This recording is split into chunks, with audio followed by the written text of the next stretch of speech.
রানীমার চিঠির ভাবে ওর প্রচ্ছন্ন ইঙ্গিত আছে। সেটা হলো শুধুমাত্র ওই মন্দির প্রতিষ্ঠার দিনটুকু শ্রী শ্রী কালীমাতার পূজার ভার যদি তুমি গ্রহণ করো। আমি?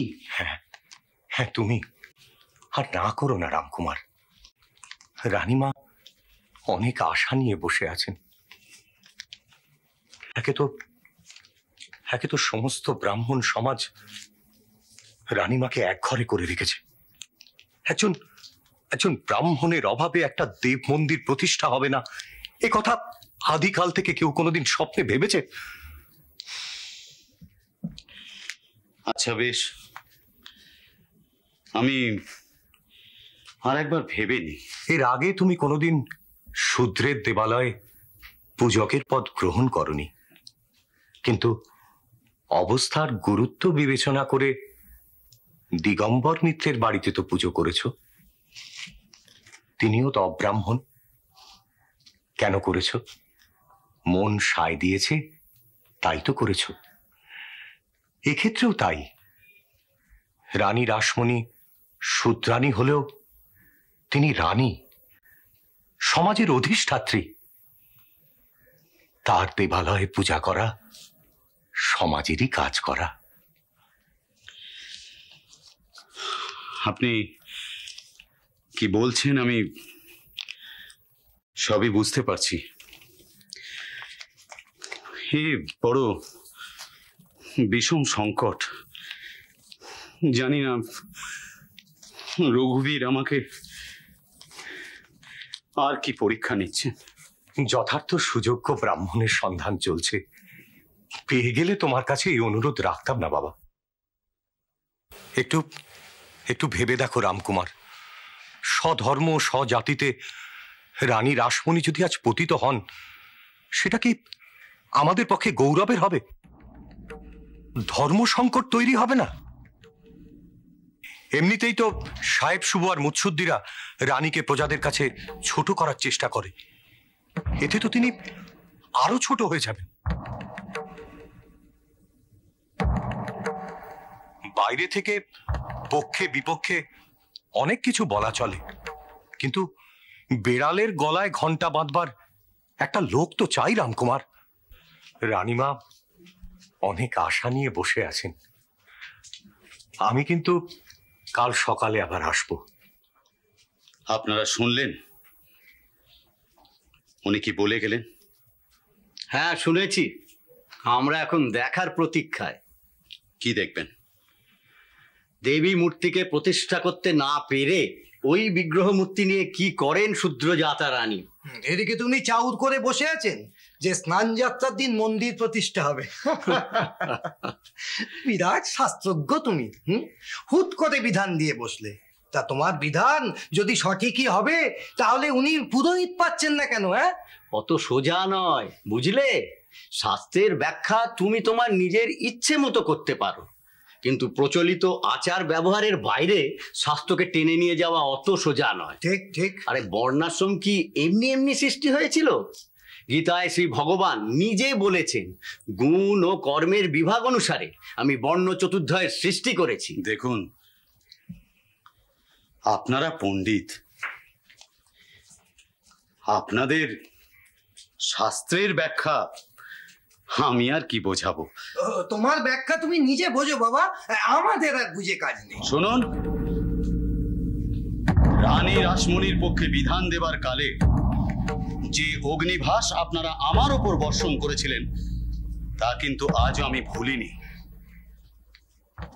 তবে সে কথাগুলো আমি মাথায় রেখেই বলছি যে ওই বর্ণাশ্রম কথাটার প্রকৃত অর্থ আপনারা একবার যাচাই করে দেখবেন। ও বাবা, আমরা কি আর তোমার মতো ওই চতুষ্পাটির আচার্যি টোল খুলে পেট চালাই যে সবকিছুর ওপরে নিজেকে জাহির করতে হবে? আমরা যা বোঝার একেবারেই বুঝেছি। এই চলো। হ্যাঁ হ্যাঁ চলো চলো। দাঁড়ান। মহাভারত পড়েছেন? মহাভারতের অজাগর পর্বে উল্লেখ করা আছে, সত্য, দান, ক্ষমাশীলতা, অনৃশংসতা, তপস্যা ও পাপকে ঘৃণা, এই সব গুণ যার মধ্যে থাকে তিনিই ব্রাহ্মণ। অর্থাৎ শূদ্র হয়ে জন্মালেও তিনি শুধু তার চারিত্রিক বৈশিষ্ট্যে শূদ্র নাও হতে পারেন, আবার ব্রাহ্মণ হয়ে জন্মালে তিনি তার ব্রাহ্মণত্ব খোয়াতেও পারেন। একবার বিচার করে দেখবেন যে ওই শূদ্র জাতা রানী রাসমণির ব্রাহ্মণ গুণসম্পন্ন সত্তা আছে না নেই। চতুর্থ অধ্যায়, জ্ঞান, কর্ম, সন্ন্যাস যোগ নিয়ে আমরা কথা বলবো। শ্রী ভগবান বললেন অব্যয়, অর্থাৎ কখনো যাহা ক্ষয়প্রাপ্ত হয় না, অথবা ত্রিকালেও বাধা রহিত ও নিত্য এই যোগ আমি বিবস্বানকে বলেছিলাম। বিবস্বানকে রানীমা? সূর্যদেব। ঠিক। তারপরই বলেছেন সেই যোগ বিবস্বান নিজ পুত্র মনুকে আর মনু নিজ পুত্র ইক্ষ্বাকুকে বলেছেন। এই যে অধোবাহিত জ্ঞানের নিদান, সেই সূত্রকে আমরা সংসারী ভাষায় কি বলবো? পরম্পরা সূত্র। ঠিক, শ্রী ভগবানও তাই বলছেন। শ্রী ভগবান বলছেন এই প্রকার পরম্পরা সূত্রপ্রাপ্ত যোগকেই রাজর্ষিগণ জানেন। তারপরই শ্রী ভগবান অর্জুনকে বলছেন, হে শত্রুতাপন অর্জুন, দীর্ঘকাল পর সেই যোগ এই লোকে নষ্ট হয়ে গেছে। তারপরই শ্রী ভগবান অর্জুনকে বলছেন, সকল রহস্য মধ্যে উত্তম রহস্য জ্ঞানে এই পুরাতন যোগ আজ আমি তোমাকে এই জন্যই বলছি যে তুমি আমার ভক্ত ও সখা। বুঝতে হবে, জীবনযাপনের এই মার্গ বা নিষ্ঠা অর্জুনকে কিন্তু যুদ্ধে প্রবৃত্ত করার জন্য বলা হয়নি, বলা হয়েছে ভট্টাচার্য মশাই আজ থাক। কেন রানীমা? আমার জামাই বাবাজির মনটা বোধহয় ঠিক সুস্থির নেই। না মা, ও কেন অস্থির হয়েছে সে ব্যাপারে আমারও উচাটন হচ্ছে। দিনে পূজান্তে একবার ভাগবত চর্চা, এ তো আমাদের নিত্য পূজারই অঙ্গ।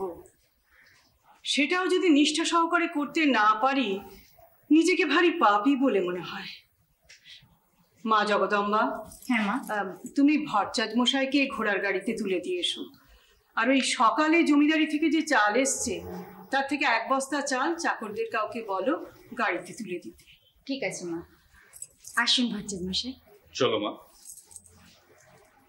কাল আবার আসবো তো রানীমা? নিশ্চয়ই আসবে। আসুন। ঠিক আছে।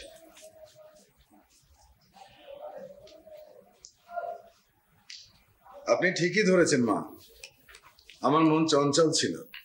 মথুর, এটা ঠিক নয়, ভারী অন্যায়। আমায় ক্ষমা করবেন। দেওয়ান মশাইকে ডাকো। দেওয়ান মশাই।